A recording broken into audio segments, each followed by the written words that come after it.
Aggression کا مزاج ہے عدیم صاحب مرحوم کا، وہ گھر میں بھی نظر آتا تھا ایسے ہی؟ مطلب آپ جب ایک تو ہوتی ہے کسی شخص کی پروفیشنل لائف، ایک نجی لائف بھی ہوتی ہے، ٹھیک ہے؟ ہم بہت سارے، میں اپنی ذاتی حیثیت میں دوستوں کو جانتا ہوں پروفیشنلی بڑے اسٹرکٹ ہیں آفس میں، گھر میں ان کا مزاج نرم ہے، اور وائس ورثہ ہوتا ہے، کچھ لوگ آفس میں بڑے نرم ہوتے ہیں یا اپنی پروفیشنل لائف میں، اور گھر جو ہے وہ سخت ہوتے ہیں. تو پھر وہ یہ مزاج ایک سوئی سے چل رہا ہوتا تھا، وہی مزاج گھر میں یا باہر، یا پھر شفقت کا معاملہ رہتا تھا؟ یاسر بھائی وہ بڑے انٹرسٹنگ آدمی تھے. وہ ایکسٹریملی سافٹ تھے from one side and extremely strict on the other side. ان کی ساری شاعری بھی شدت سے بھری ہوئی شاعری ہے. وہ کہتے یہ تھے کہ، یا وہ ان کا ایک شعر ہے، پلٹ کر آنکھ نم کرنا مجھے ہرگز نہیں آتا. پلٹ کر آنکھ نم کرنا مجھے ہرگز نہیں آتا. گئے لمحوں کا غم کرنا مجھے ہرگز نہیں آتا. محبت ہو تو بے حد ہو، جو نفرت ہو تو بے پایاں. کوئی بھی کام کم کرنا مجھے ہرگز نہیں آتا. تو وہ بڑے ایگریشن والی پرسنالٹی تھی. جب محبت اور دوستی اور سافٹ ایٹیٹیوڈ، تو you would fall in love with the guy. آپ کہیں گے یار یہ کون، یہ کیسے ایسے کون کرتا.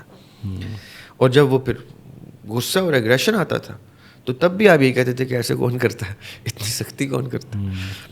یوزلی کھانے کے میز پہ ایک بڑا ڈسپلن کچھ پیرنٹس کا ڈسپلن ضرور تھا کہ وہ ہمیں مینرزم اور ایٹیکٹس کے اوپر سب نے اکٹھے کھانا ہے، بعض اوقات ہی ہوتا. نہیں وہ تو آپ سمجھیں چکر ہی کوئی نہیں. اگر آپ ٹائم پہ نہیں، آپ نے ڈنر ٹیبل یا لنچ پہ جوائن کیا تو آپ کا وہ مل گیا.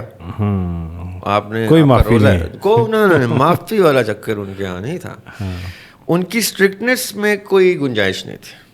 ان کے بڑے قریبی دوست بھی اگر مہمان آئے ہوئے ہیں اور ادھر ہمارے اوپر کوئی اسٹرکٹنیس کا بادل گرج گیا ہے ان کا، تو وہ دوست بھی پھر کانوں کو ہاتھ لگا کے پیچھے ہوتے تھے کہ بھائی اتنے تو ایسے بھی کچھ نہیں کر سکتے، کیونکہ وہ دے گرو اپ ود ہم. ان کو پتہ تھا کہ یہ ان کے ایگریشن کے آگے تو کوئی نہیں آ سکتا.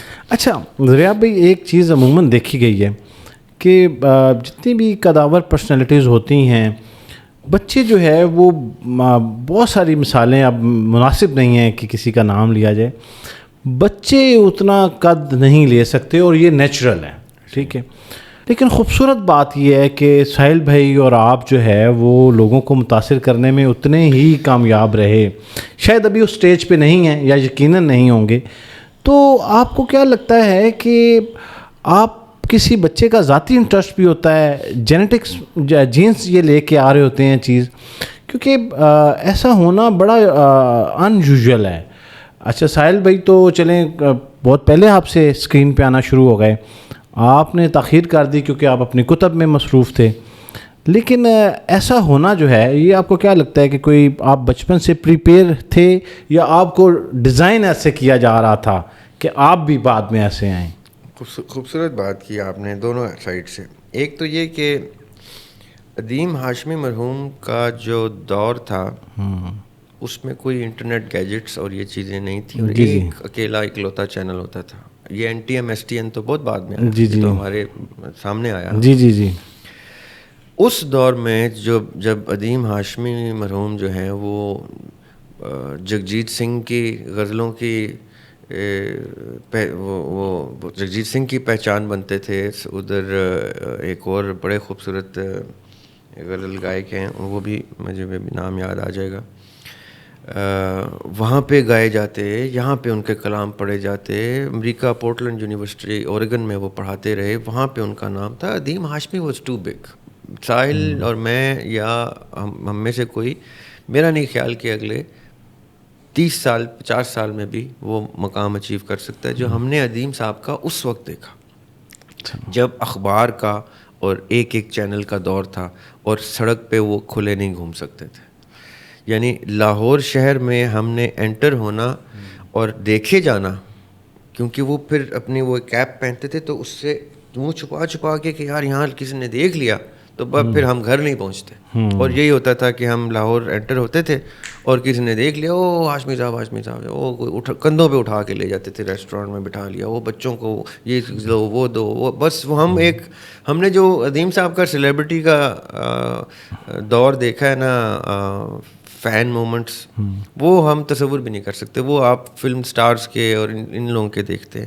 اور شعراء اور ادیبوں اور مصنف کا اتنا عروج جو ہے, یہ وہ ایک ہی دور ہے جس میں قتیل شفائی نے یہ دور دیکھا ہے, جس میں احمد فراز نے یہ دور دیکھا ہے. آخری دور احمد فراز صاحب نے دیکھا, اور احمد فراز صاحب کے بعد کسی نے یہ دور نہیں دیکھا. Ahmad Faraz sahab was the last of the lot جنہوں نے اتنا عروج دیکھا کہ بچے کو فراز کا نام پتہ تھا. سو مچ سو کہ الٹے سیدھے شعروں میں, اقبال کے شعروں میں فراز گزارے ہوتے تھے بچے لڑکے یا, کیونکہ وہ ایسا دور ہم نے دوبارہ نہیں دیکھا, نہ شاید ہم کبھی دیکھیں. لیکن جو آپ کی بات ہے نا کہ ہم کیا ڈیزائن ایسے ہو رہے تھے اور ایسی بات, تو اس میں کوئی شک ہی نہیں ہے. صرف بھائی ہمارے گھر کا اتنا خوبصورت ماحول تھا, ایک سائڈ ایسی تھی کہ ہمارے والد صاحب نے ہمیں گھر میں سیلیبریٹی بنایا ہوا تھا. اچھا. یعنی ہمارے پاس گنجائش نہیں ہوتی تھی کہ ہم کوئی لطیفہ سنائیں تو وہ ہلکا ہو, ہم کوئی شعر سنائیں تو وہ ہلکا ہو, یا معیار سے یا وزن میں کمی ہو اس میں, یا کوئی فلسفہ یا کوئی کسی فلسفی کا کوئی کال, گنجائش ہی نہیں ہے کہ آپ نے کوئی ہلکی بات کرنی. اور وہ آدھی بات میں ان کی آنکھوں کے تاثر سے پتہ چلتا تھا کہ یہ غلط مصنف کا نام ہی غلط لے لیا بھائی, اس کو یہ فلاں رائٹرز ہی بین ہیں ہمارے گھر میں, فلاں کتابیں ہی بین ہیں, یا یعنی بہت سخت معیار پہ انہوں نے ہمیں رکھا ہوا تھا. اور اس پہ جا کے جب ان سے ایکنالجمنٹ مل جاتی تھی نا, کسی شعر کی, کسی لطیفے کی, یا کسی اچھی بات کی, تب ہمیں پتا تھا کہ یہ جس بات پہ ایکنالجمنٹ مل گیا, یہ ساری عمر گونجتی رہے گی. جس بھی پوڈیم پہ, جس بھی پلیٹ فارم پہ یہ بات میں 50 سال کی عمر میں بھی کہوں گا تو لوگ کہیں گے واہ واہ واہ کیا بات کی ہے. وہ ایسا معیار سیٹ کر کے گئے تھے. اور یہ میں بڑی اچھا, وہ ایکنالجمنٹ ریئر ہوتی تھی, مطلب کوئی سیکوینس, مطلب اگر آپ نے لیٹ سے کچھ 4 اٹیمپٹ کی 5 متاثر کرنے کی, تو کتنے میں جا کے کامیاب ہوتے تھے؟ نہیں 4-5 اٹیمپٹ کا موقع نہیں ہوتا تھا. اچھا اچھا, میں سوچا ورائٹی نہ کہ یہ سنایا ہے, انہوں نے کہا نہیں بیٹا یہ مزہ نہیں آیا. پہلی اٹیمپٹ اگر آپ کی غلط ہے اور آپ سیکھ گئے تو سبحان اللہ. پہلی اٹیمپٹ کے بعد اگر آپ نے دوسری اٹیمپٹ کی جرت بھی کی ہے کہ ہلکی کوئی بات آ گئی, تو آپ اس جگہ 8-10 فٹ 20 فٹ کے فاصلے سے دور پائے جائیں تو بہتر ہے. سزا کی کیا نوعیت تھی؟ سزا کیا ملتی تھی اگر آپ کو کبھی؟ تھپڑ کھائے ہوئے ہم نے, بڑے بڑے تھپڑ. ہمارے اوپر چیزیں ٹوٹی ہوئی ہیں, ہاکیاں, بیٹ ٹوٹے ہوئے ہیں. ایسا تو نہیں ہے کہ ہم نے وہ مارے کھائی ہوئی ہیں یاسر بھائی کہ مزہ آ جاتا تھا مار کھا کے, پتہ چلتا تھا مار کھائی ہے, محلے والے آ کے بچاتے تھے. اچھا بھائی چھوڑ دو بھائی اب اس کو, بس تم کون ہو. اچھا, تو شرارتیں معاف تھیں؟ کوئی شرارت معاف نہیں تھی, یعنی غلط کوئی حرکت معاف نہیں تھی. شرارتیں تو ان کو بہت پسند تھیں. شرارتیں, کرکٹ کھیل رہے تو آ جاتے تھے مجھے بھی کھلاؤ. وہ کرکٹ بھی بہت اچھی کھیلتے تھے, اپنے دور میں کرکٹر رہے تھے, تو اسپن بولنگ کرتے تھے بڑی خطرناک, اور بیٹنگ کرتے تھے بڑی اچھی. تو اب ان کو ہرانا, بیٹ کرنا, ان کو آؤٹ کرنا, یا ان کو سکور نہ کرنے دینا, یا ان کی بال, ان کا اوور گزار دینا ہمارے لیے بڑی سعادت کی بات ہوتی تھی کہ بھائی یہ ہم نے کر دیا ہے. اور اس پہ پھر وہ ایکنالجمنٹ ملتی تھی کہ تو اوور کھیل گیا میرا پورا, بڑی بات ہے. اور یا تو مجھے آؤٹ کر گیا یا بیٹ کر گیا, بڑی بات ہے. اور وہ پھر ہمارے کرکٹ کے سٹینڈرڈ اتنے اچھے کر دیے تھے انہوں نے یاسر بھائی کہ ساحل پنڈی ڈویژن کرکٹ کھیلا ہوا ہے, ساحل قومی ٹیم میں سلیکٹ ہو گیا تھا, وہ ہمارے گھر کی طرف سے اجازت نہیں تھی. اچھا, جیسے عموماً والدین جو ہے وہ نظر رکھتے ہیں بچوں پہ کہ دوستیاں کیسی ہیں, کن سے ملتے ہیں, تو دوستوں کا انتخاب کرتے ہوئے ان کی نظر ہوتی تھی آپ پہ کہ کن دوستوں کے ساتھ بیٹھ رہے ہیں یا بس نارمل؟ نہیں, غیر معیاری دوست تو گیٹ پہ ہی نہیں آ سکتا تھا. اچھا, چکر ہی کوئی نہیں یاسر بھائی. سختی کا معیار آپ رکھیں on a scale of 1 to 10, exactly 10.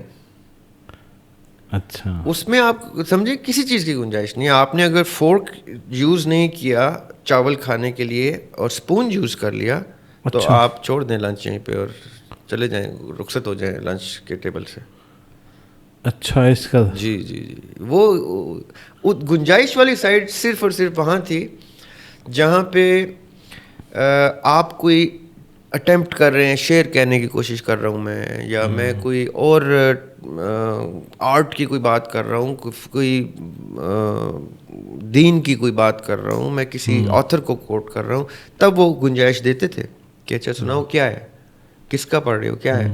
اگر اچھا ہے تو, اور نہیں بھی ان کے لیے نیا بھی ہوتا تھا تو, اور اچھا ہوتا تو کہتے ہیں ہاں یہ اچھا ہے, اور نہیں تو اٹھاتے کہتے یہ کتاب دوبارہ نظر نہ آئے مجھے گھر میں.